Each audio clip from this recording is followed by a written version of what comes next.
So genetic technology has been a catalyst for consideration of how to use technology to predict disease as well as to modify nature. Bioethics is not about thinking that we can always find one correct solution to ethical problems. And there will be a variety of opinions about the use of genetic testing and genetic engineering. Many of the ethical issues in human genetic information and screening are discussed in sections in this chapter. There also have been 2 international declarations issued by UNESCO regarding to the use of human genetic data. Section 1, Genetics, DNA and Mutation. There are numerous ethical issues raised by genetic technology, so as a background knowledge of DNA and genetics is needed to discuss these issues. This section aims to introduce the basis of genetics that will be useful for other sections that discuss the ethical and social issues. What is mutation and how it can cause genetic disease? 3.11, why do humans make humans and birds make birds? And there is a picture of birds. Now these birds, why are they particular patterns of each bird? Each bird has beautiful different patterns. The organisms do not pass their replica to the next generation, but rather genetic material containing information needed to construct a progeny, an offspring. In almost all organisms, DNA is the genetic material, except for some viruses where it is RNA instead. The genetic constitution of an organism is called its genotype. Interaction of this genetic constitution with the environment results in the physical appearance and other characteristics of an organism, which is called its phenotype. DNA works as a database or store of information needed to make an organism. It exists in the form of sequence of 4 nucleic acids: A adenine, T thymine, G guanine and C cytosine. These 2 strands of DNA are together, A binds T and G binds C, and these are called base pairs.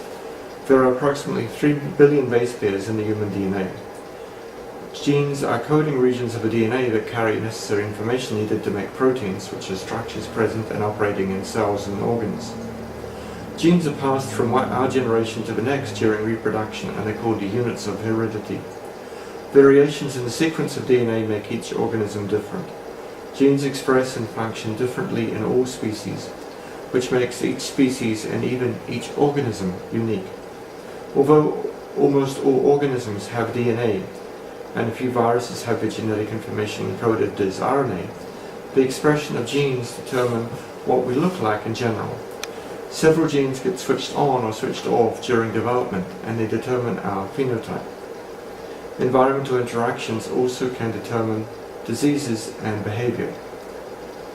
And we have learned in the section on moral agents that the closest organisms to human beings, with around 98.7% similarity, are chimpanzees. And we've also learned that effectively that means there may be differences in about 10 million bases out of 3 billion bases that is common between human beings and chimpanzees. We've also, hopefully, we are aware that there are about 1 million base pairs difference between most human beings out of the 3 billion in the genome. The mechanism, 3.12, the mechanism of genetic disease and mutations. Every person has a different genetic sequence, except for identical twins. The genes are made of DNA. DNA is a long chain of units called bases. Okay, and there's only 4 kinds of base, A, T, C, G. Each position of DNA can be one of the 4 bases, and the genetic sequence is the order of these bases. In the same way, the sequence of the sentence determines what we understand in reading it. The sequence of DNA determines what happens in living organisms. There are only 4 possible characters for each position, but even a short sequence of 20 positions could have many possible combinations of sequence. DNA is a long chain of these units. It forms a spiral geometrical structure called a double helix. Functional links of DNA are called genes. Okay? So these genes may code different proteins. They also may code different organisms, particular features. So you might find a few that are unique to one particular organism and others that are more common between many others. So that's some of the features of living organisms. So each gene could be involved in determining one particular functional character at the phonetic level, phenotypic level. And there are many new genes discovered every week. Our genes are long linear strings called chromosomes. Humans possess 23 different pairs of chromosomes, a total of 46. While every human has the same set of chromosomes and thus types of genes in the same order, each gene has variant types which are called alleles. Alleles differ in their exact sequence of DNA, but they should generally perform the same function. We can have many different alleles. For example, there are at least 46 distinct alleles of the gene phenylalanine hydroxylase. A mutated allele of this gene is responsible for the disease PKU, or phenylketonuria. There are mutations found in each of these alleles, which could make a total genetic screening for PKU impractical, but a simple, cheap enzyme test can be performed. Okay, so phenylketonuria is common. You will see this on soda cans. So, for example, if I take a can of Coca-Cola and I look at the labeling on the Coca-Cola, I will see a warning to people that this product contains phenylalanine. This warning is only for the people with a genetic disease called phenylketonuria. So it's an example of a product which has been labeled in order to keep a particular group of people safe from the consequences of their enzyme deficiency, which is to have a mental retardation. Okay, so if they eat phenylalanine, their brain will become poisoned because they can't process it. Now, a simple enzyme test that's done to newborn babies in most countries of the world looks for the enzyme, okay?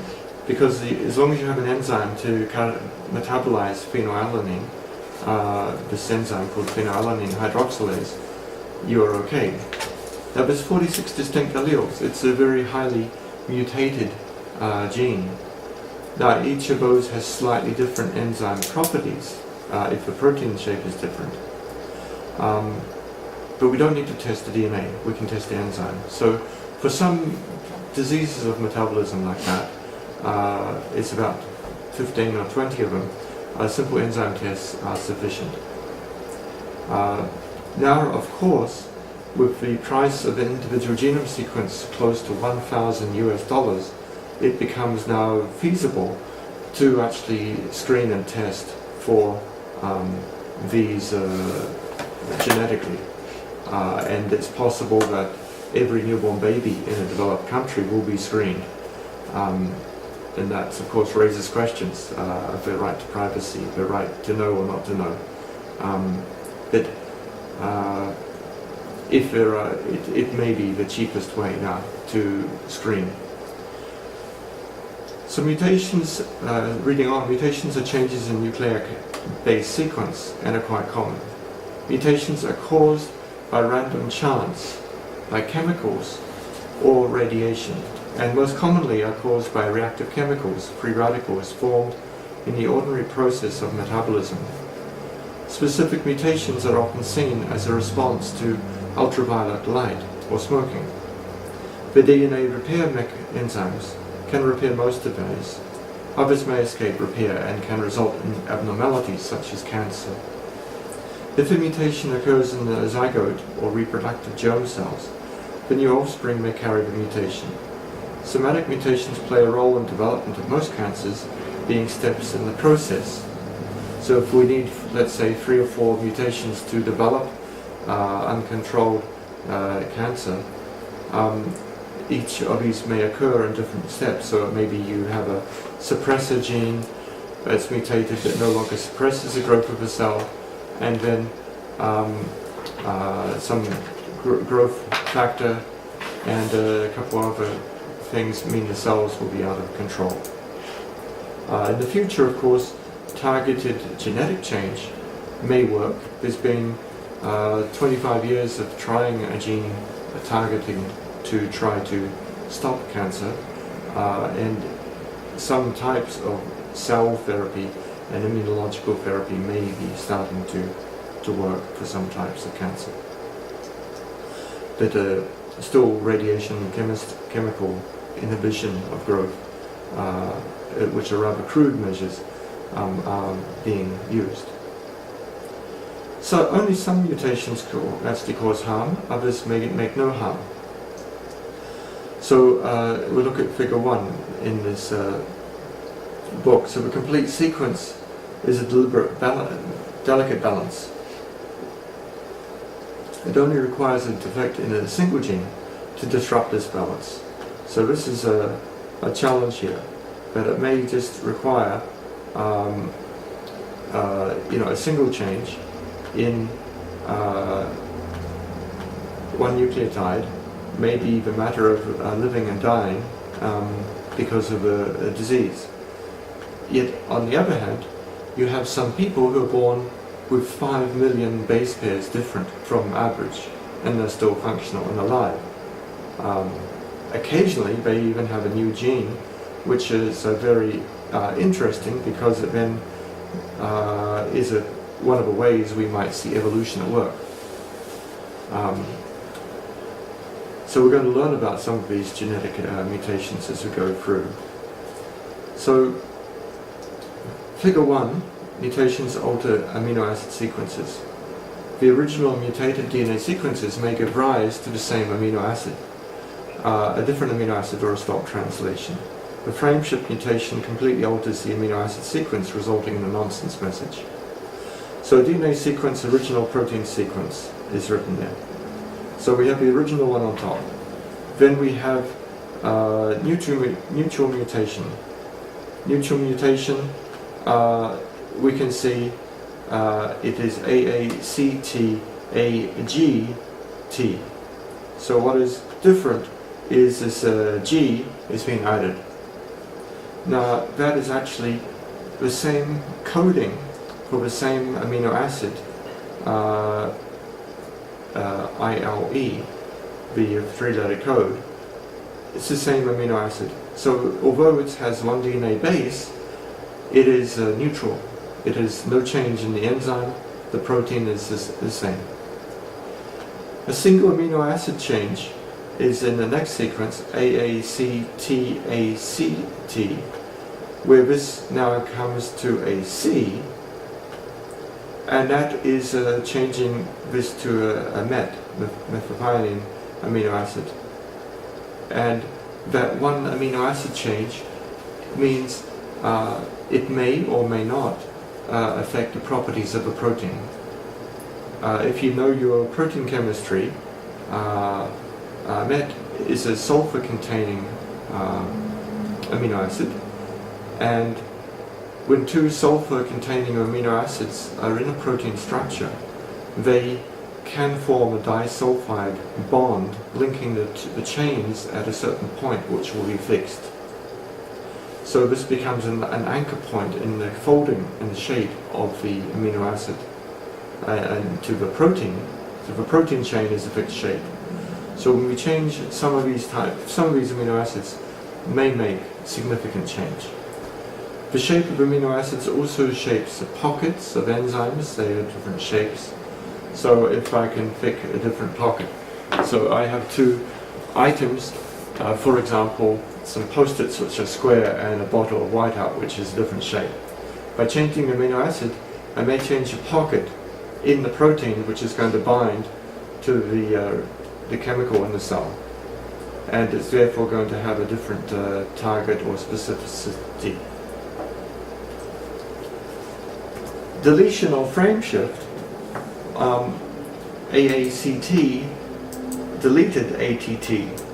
So now there's a serious issue, because after that deletion of one amino acid is a frame shift in the coding. Every amino acid after that change will be different, which is very significant. You make a completely new protein, the second part of it. Now, if that were to become a functional protein, it could be creating novelty. And we can see this happens in human beings. This is why we have some new genes. On the other hand, when you consider that between chimpanzees and human beings, it's said there are 73 different genes and 10 million different base pairs. So generally, the changes have been conservative, and most of the enzymes and genes that we need are the same, whether I'm a wheat, plant, a human being, or a fly. Okay? Most of them are the same. Okay? But there are a few different things. And insertion or frame shift, it's also possible to put in a ATT sequence in here in the middle, which is a stop codon, which means now the protein will stop. Now there you're making a smaller protein. It's, of course, in smaller proteins, if they do the same thing, of course, will be more efficient and different character, but generally it will not be good, because part of your function has now been lost. So that illustrates in figure 1 how different amino acids are coded. The next page, the cause of many genetic diseases is a simple nucleotide substitution, which occurs at a low frequency during the duplication of DNA. The effect of this nucleotide alteration is summarized in figure 1. The effect does not always depend on the size of a deletion, but more on whether the resulting sequence has shifted in the reading frame for the protein translation. This is summarized in figure 2. So in figure 2, if we look at figure 2 here, the effect of a frame shift mutation. So the original, this line can be read well, just making it an English sentence. Single letter deletion, this link ed well. This is a bit difficult to read. Whole word deletion, this line be read well, is easier to understand. So it's just illustrating that if I were to delete not one base, but 3 bases, I would only change one amino acid would be deleted, and the rest of the protein sequence would be the same. This would be a much more similar protein product, even though I've lost 3 instead of 1. So as long as you lose things in multiples of 3, the effect on the protein may or may not be significant. But if you lose just 1 base, you've got a completely new protein. In the gallery above figure 2, we see the question, what is ordinary? So genetic variation in nature is responsible for such genetic diversity in life. Genetic mutation can be used in the production of different drinks and wine. People's genetic diversity affects how they respond to alcohol also. So that was a picture of a vineyard. You have so many different varieties of grapes, each with different properties. Some are fruiting early, some fruiting late. They have different proteins, they make different sets of sugars, and they make different drinks, different tastes. So many types of different oranges. Okay?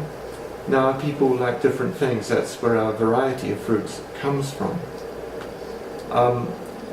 For some species to be albino is normal. This is the third picture there is a small amphibian animal. It's always very useful for if you're playing Scrabble, because its name starts with X. It's one of the few words that you can use an X in. You can type in if you can guess the name of that. And in the picture, how many toes and fingers do we need? This is there's a picture actually of a lying down Buddha, 10 toes. But I'm not sure if you have had friends, or any of you have 6 toes or 6 fingers, but that sort of mutation is relatively common. And having 5 or 6 is not too different.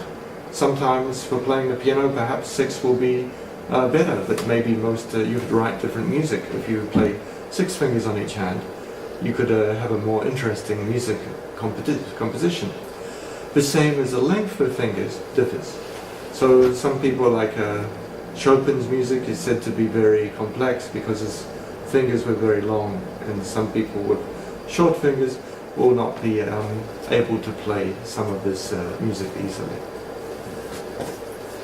So for example, going back to the text, patients with muscular dystrophy, part of a gene for the protein dystrophin is deleted, and the severity of the disease depends on whether it is out of frame rather than how much is missing. As long as some type of protein can be made, the muscle cells may still be able to function. And dystrophin is an extremely long protein. That's why muscular dystrophy is quite common, and the severity really depends on the type of genetic mutation. Chrysanthemum breeding, as in the picture here, we have different types of ornamental flowers that are all the same, but they can be completely different in their look. So there are many more major mutations where large fragments of DNA can be translocated to different chromosomes. Abnormal chromosome numbers can also occur, so instead of 2 copies, there may be 3 copies, because this alters the number of alleles of genes for certain proteins. This can have major effects, usually resulting in death. Trisomy 21, where there are 3 copies of the chromosome number 21, results in Down syndrome. And it is an example where death may not necessarily be the result. In most other chromosome trisomies, death occurs during fetal growth, and as a result of spontaneous abortion. So, of the 23 chromosomes that human beings have, in fact there are 22 plus X and Y, so we could say there's actually 24 different types. But 22 chromosomes, chromosome 21 is the smallest, except for Y. And Y is a bit smaller than chromosome 21, and XYY men, about 1 in 500 men are XYY, meaning they have 47 chromosomes. So if you go, for example, to a group of 500 or 1,000 people, take 1,000 people, you're going to have 1 XYY guy in there. So it's not true, even if, for example, you were teaching genetics in the school class, and you had 500 boys in the class, actually one of them has got 47 chromosomes, and the rest of them have 46 on average. And the XYY is basically normal. Now, if we look at some papers, there was some discrimination in the past against boys with XYY. They were, in fact, in the 1960s and 70s, when it was first realized the extent of this, they found a few more XYY people, boys or men, in prison. And then so they said, oh, maybe XYY men are more violent. And therefore, for a while, they said we're not going to give them parole for violent men who went to prison. They're going to stay in prison all their sentence if they have XYY. This was an example of genetic discrimination or chromosome discrimination. Subsequent studies, however, showed that really XYY was not a predictor of violent behavior, and so it was unjustified, and the parole boards could not use this evidence anymore. So this is an example of a trisomy. Does anybody have any comments about trisomies? Yeah.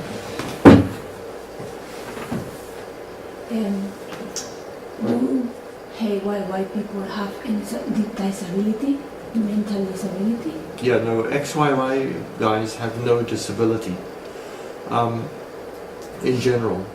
Now there could be, if you had a particular Y-linked disease and you had, let's say I had a disease related to the Y chromosome. On one of my Y chromosomes had a mutation. Actually, if I had that normal gene or normal allele on the second Y chromosome, I would actually be better off having XYY because I have a normal copy. Does anyone else have any questions or comments at this stage?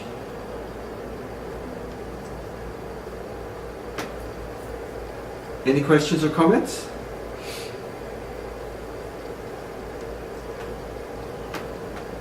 Okay, so Down syndrome, I think probably most of you are aware of Down syndrome people, which in the old days was called Mongolism, and that was considered a very discriminatory term for people from Mongolia, and it was therefore eliminated. So, but you'll still find it in a few old textbooks. And so Down syndrome is named after John Downes, the person who described the people with Down syndrome and worked a lot with people with Down syndrome. So that's where the name comes from. But if you look in an old textbook, I'm not sure in other languages if Mongoloid features are still used, but it's genetics associations have declared this is a discriminatory word and not to be used. Lara? Are there Down syndrome people in other races? In black races or every Asian races? every ethnic group has Down syndrome. Down syndrome is common. The reason it's common is because it's the smallest trisomy, and some of you have looked, when we looked at the human reproduction chapter, we saw the error rate of meiosis for sexual recombination of cells is very high. So you have trisomies of every chromosome, but there are only maybe 3 chromosomes where it's possible to be born alive with a trisomy. Okay, Y chromosome, XYY, basically normal. Trisomy 21, usually severe effects.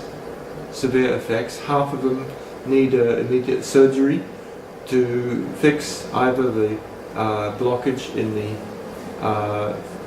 feeding tube, esophagus, and or else a hole in the heart.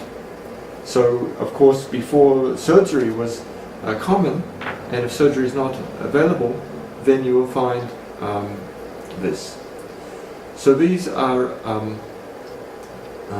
major ones. Now there is also occasionally you'll find another chromosome with a mutation. Now XXY does have mental retardation, so it's occasionally people are born, girls are born, actually boys are born, but they usually die. It's usually not compatible because the X chromosome is just too big. On the other hand, you only have one X chromosome normally. You can have 2. It's possible, but generally it's not. For other larger chromosomes, it's not compatible. Does anyone else have any comments? Then I just want to ask one question, because now making sense, got on the fact that the woman who just get married too late, married, has got more possibility of having the Down syndrome children. So what is the scientific basis of linkage over there? Yep. Okay, so generally, as you get older, your cells may make more mistakes.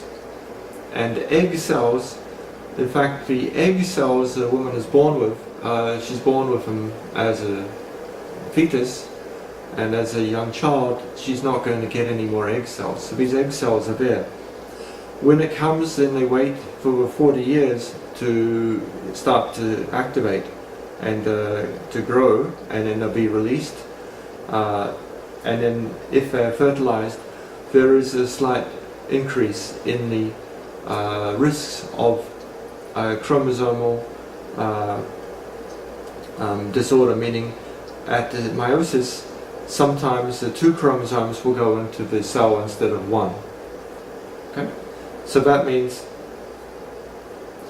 in meiosis at the end, when the cells separate, you're meant to have 23 chromosomes, and the other in an egg and 23 in the sperm, and they combine. But some of them will have 24.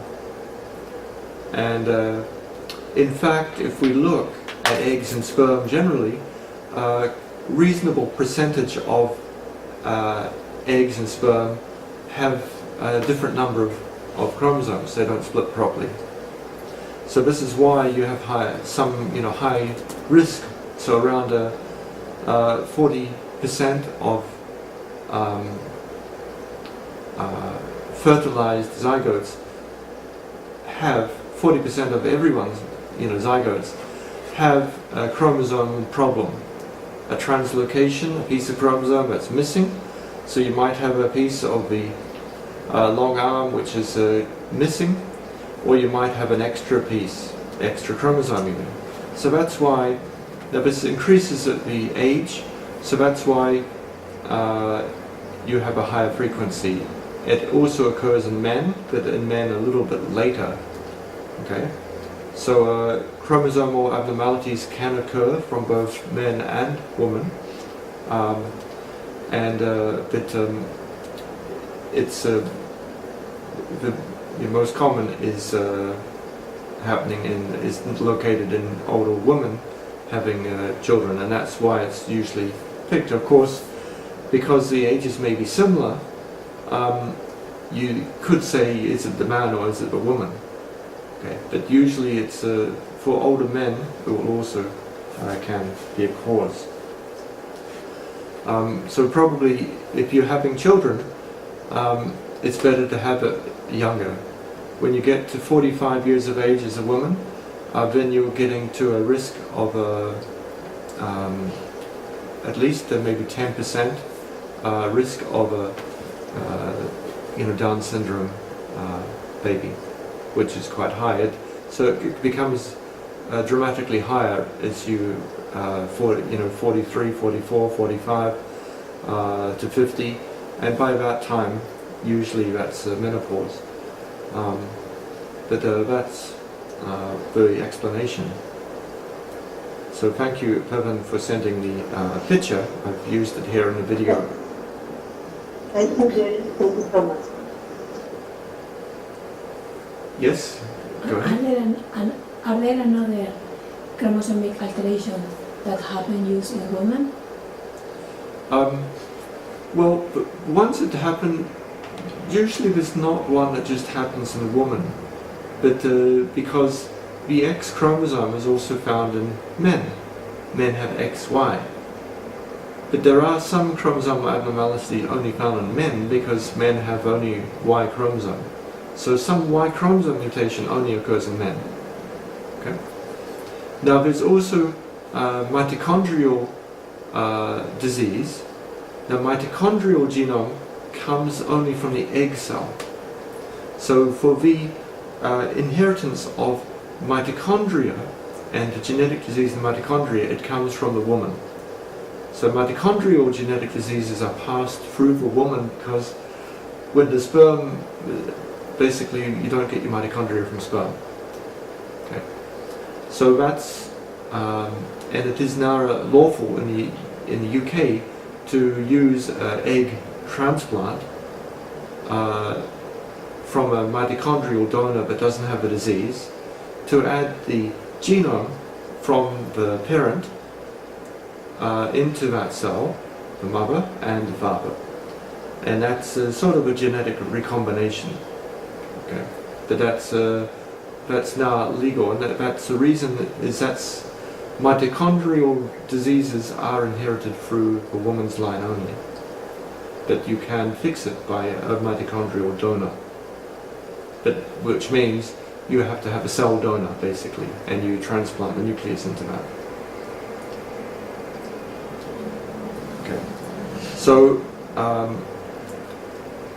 so we've got all these.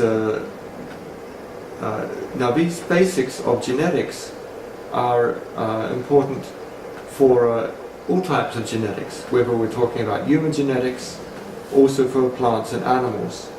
Plants and animals, the same if I'm breeding from older animals. Let's say I'm a sheep farmer and I want to take the sperm from an old sheep.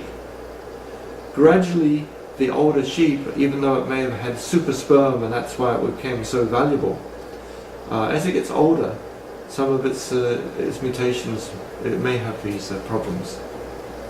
But generally we don't, it's the male line which is used. If it was an older female and you wanted to breed from them, gradually you have an increased number of chromosomal abnormalities in older animals as well. Okay. Okay, so maybe we'll continue. So,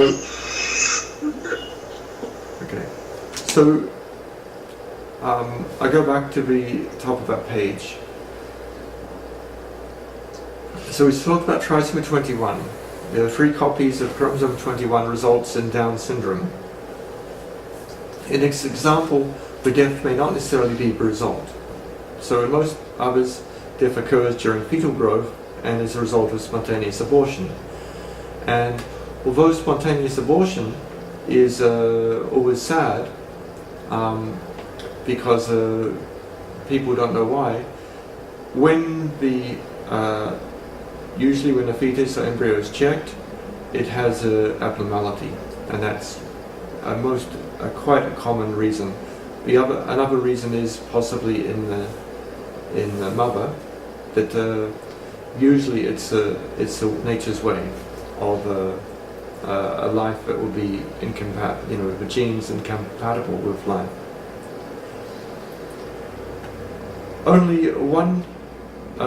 Often only one pair of alleles of each gene is needed for normal function. So you have 2 alleles, 2 copies on these 2 chromosomes. In trisomy 21 you have 3 alleles, okay? And that's why having 3, unfortunately, is not too good. Having 1 may be quite sufficient, and that may all be that's all that's needed. Some of the alleles may be so different in the sequence from normal that the protein or enzyme they produce is non-functional.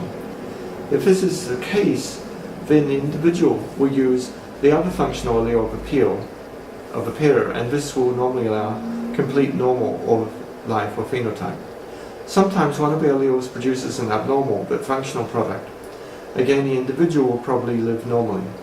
But if the individual possesses 2 non-functional or misfunctional alleles for any gene, then the effect will be a genetic disease. Normally the defective allele is not used if there is a normal, functional alternative allele, and the allele would be called recessive because of this. A recessive allele gene is therefore one which does not get used to create the phenotype. The allele which is used is called the dominant allele, or the gene. People may carry recessive disease-causing allele without it having any effect on them, but it's possible that it will be passed on to their offspring. In some cases, the defective allele is dominant, which means even an individual with 1 normal and 1 defective allele will suffer from the disease. And dominant and Y-linked mutations often cause severe disease and interfere with reproduction, so they wouldn't last for many generations. Recessive mutations have the greatest chance of being maintained in the population. No mutation would be eliminated in the first generation, as each individual would be only a carrier, and there is only one copy, there's no effect. They will be present for generations. For example, the most common mutations in cystic fibrosis is thought to have originated about 50,000 years ago. Genetic disease is not usually lethal, and some abnormalities have little effect. About 3 to 4 children suffer from some type of genetic disease at birth. Every human possesses a specific genotype consisting of many units called genes. Okay. Genes direct each gene directs the manufacture in our body of a specific component. And these components are usually proteins, of which the most important class for genetic studies are enzymes. Every person has new mutations and each carry alleles which could cause disease. We all carry about 20 recessive alleles for lethal characteristics, but because these occur at low frequency, the incidence of a child being born with these 2 recessive alleles is low. Some mutations are found in the reproductive cells, ova and sperm, and others in the body, somatic cells. Both types of mutation have the potential to cause cancer. But only the mutations in the germ cells will be inherited. So, for example, about 1/3 of the cases of haemophilia are spontaneous mutations occurring in that new individual. Okay? Because haemophilia, the inability to clot your blood, is a fairly disadvantageous trait. In a modern society, it's possible that these people live a bit more easily, but in the previous societies, if there is lots of accidents or violence, you're going to bleed out and die. So it's not a very long-lasting trait. Nowadays we can treat people. Okay, so for example, if you have haemophilia, you shouldn't become a butcher. You probably shouldn't become a cook. Okay, because if you cut yourself, you could just keep on bleeding for a long time. Okay, but if you live without, it's not so bad. What happens with your menstrual period if you're haemophiliac? It's going to mean you're going to be bleeding for quite a long time. Okay, so this is in fact, will lead to anemia and not to a very healthy situation. It'd be interesting the statistics of this, but it's interesting that some haemophilia is sex-linked as well. Okay. So these recessive alleles, examples: cystic fibrosis, thalassemia, sickle cell anemia. They have to usually have an advantage in the carrier state, meaning you have one copy and you have a slightly different protein, slightly different shape of your red blood cells. You have an advantage, and that's for against malaria. Cystic fibrosis thought to have some advantage against possibly, tuberculosis. We don't really know, but it certainly must have had an advantage to be so widespread. Because when 2 carriers mate together, 1/4 of their children are dead, which is not a good thing. 1/4 of the children don't carry, and two quarters, meaning 1/2 of the children are carriers. So when we ask, for example, who has good genes, you all have some good genes, but all of you have, everyone has 15 to 20 recessive fatal alleles. That if you mate with a person with the same recessive alleles, then 1/4 of those babies will carry that, will be dead. I mean, they'll carry this. Now, when we look at the spontaneous abortion rates of around 70% for fertilization, so only 30% of babies live anyway, you can see that it's not such a significant thing. If you're having a lot of reproduction going on and a lot of the disease, it's possible that a recessive allele can accumulate at relatively high frequencies, as we have seen. 3.13, genetic screening. DNA is normally found in double-stranded form, a double helix. The four bases are given in the symbols A, T, C, G, and C. The base A binds with T and the base G binds with C between these long chains as shown below. So we have a parent chain and we have a complementary chain, which is underneath, which is exactly binding together. Okay, so your DNA is a double helix. So not to get confused, you have two chromosomes. Each one of them has a double strand. Okay, so that means you actually have 4 strands of DNA in your genome. Okay, you have a parent strand, a complementary on one chromosome, and you have the same thing on another chromosome. Okay? So, genetic screening involves use of this complementary binding, because if I take a sample of DNA from a cell and then the DNA is split into single chains, the bases in this single-stranded DNA will bind to pairing bases. To make it easier to test, the single-stranded DNA may be fixed to a plastic filter. Then we can dip in the filter or wash the DNA solution over this filter. Then we can test for the presence of a certain sequence in this fixed DNA by adding a solution of single-stranded probe DNA, a short sequence of synthetically made DNA with a label on it, like a fluorescent dye. After mixing the probe with the sample, the probe that's not bound to the complementary sequence is washed away. If there are copies of the sequence in the sample, we'll be able to see the probe when we hold the filter under ultraviolet light, if it's fluorescent, because the probe is fluorescent. And if we use different dyes, we can actually test for several different colors in the same solution. And that's what is done in some testing kits. Using different colored fluorescent dyes, you can test on the same sample presence of different sequences. But if there's no complementary sequence in the sample, there'll be no binding and no fluorescence. So in this way, many samples can be tested with many probes, and this is genetic screening. We screen for the presence or absence of the particular DNA sequences that represent different genes. This screening can be used to detect a mutation. For example, to tell that a fetus has a mutation that will cause a genetic disease, prenatal diagnosis. It can also be used to detect what types of bacteria are present in a food sample, what types of virus, medical diagnosis of a patient, for example. Information about whether an individual has a particular DNA sequence and gene can be very powerful, especially in the diagnosis of genetic disease.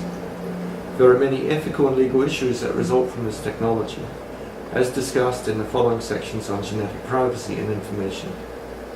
For example, pre-symptomatic screening means testing for a late-onset genetic disease like Huntington's disease before the person is sick. Such predictive power may require psychological counseling. It's very important that privacy is respected, because information in a person's genes identifies risk factors for disease that medical insurance companies and employers could use to discriminate against people. There are already cases of discrimination against individuals after genetic testing in North America. Now, Huntington's disease, this disease is famous because it is a dominant autosomal genetic disease, meaning you just need one bad copy and you will die, and it's so specific, the length of the mutation is linked to the age of onset of the disease. It has 100% penetrance, meaning 100% of people with this mutation die. What happens in some other diseases, if it has 50% penetrance, only 50% of people get sick, and 50% of people don't get sick. And that's more common. It's more common that genetic diseases don't have same degree of penetrance, which is why, you know, cell has multiple functions. It has several pathways which can take it, like insurance pathways. If one enzyme is dysfunctional, another may be able to help if it's a very important thing. Yet Huntington's disease, just one copy. So even if you have your other copy is quite normal, it's usually, unfortunately, the abnormal one which is going to be used. So of course, if we found a way to turn off the abnormal copy, these people wouldn't die. Okay? But and about 90% of all our genes are, in fact, are subject to methylation and control. What's called through the study of epigenetics, through the environment.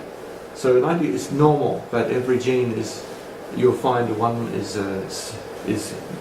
becomes dominant, one is not, and you may just have one allele of the two actually being used. But it depends case by case. Many genetic diseases such as diabetes and cancer are caused by effects of multiple genes and the relationship of the environment and the genes. Genetic susceptibility means that a particular gene is only one determinant for the development of complex disorder. For example, to have an allele called ApoE4, which about 10% of Caucasians and Asians have, and very few people of African or Negroid origin have, increases the risk of developing Alzheimer's disease and confers a very strong susceptibility at a younger age if you have two alleles. Alternatively, another allele for this gene, ApoE2, seems to be protective against Alzheimer's. So apolipoprotein, we can test, and in fact nowadays people are using this more often for Alzheimer's testing. If you are among the 10% of Caucasians or Asians that have ApoE4 allele, one copy of this, you're at increased risk of Alzheimer's. Of course, if you have two copies, it's very likely. What is interesting is the degree of penetrance of apolipoprotein alleles on causing Alzheimer's is not 100%, okay? Which is again why that's more common. Huntington's disease is a minority. Having ApoE2 gene, therefore you're protecting against Alzheimer's. It tends to have less chance of getting Alzheimer's. So let's say you had two alleles for apolipoprotein and both are E2, you don't have to worry too much about getting Alzheimer's. You still may get it, but there's not much chance. If you have two copies of apolipoprotein E4, you should be worried. You should do everything in the environment that is known to try and avoid it. Now, there are several topics on medical genetics in these online materials, including breast cancer screening, section 3.4, genetic privacy information, and eugenics and gene therapy. And also the movie guide for Gattaca is recommended. There's movie guides at the end of this book. Gattaca is a very good film to talk about genetic screening and determinism. Also, you can watch some interesting video lectures on the discovery of DNA by James D. Watson and from other figures on YouTube. It's been a transformation in the past 100 years in the way that we understand genetic disease. The small gallery of pictures talks about religion and fate. Religion has been discussed, human fate, for time immemorial. And in fact, we can see different pictures of religion, and the last one is looking at Mizuko, which are basically water child deaths, meaning young children or fetus that die, and the memorial in Japan. So, in a sense, is having bad genes your fate? That is one of the most interesting questions, and in that sense, it makes it interesting because we've discussed fate and predeterminism for centuries, and in fact it's been a major issue in most religions about your fate, going to heaven or hell.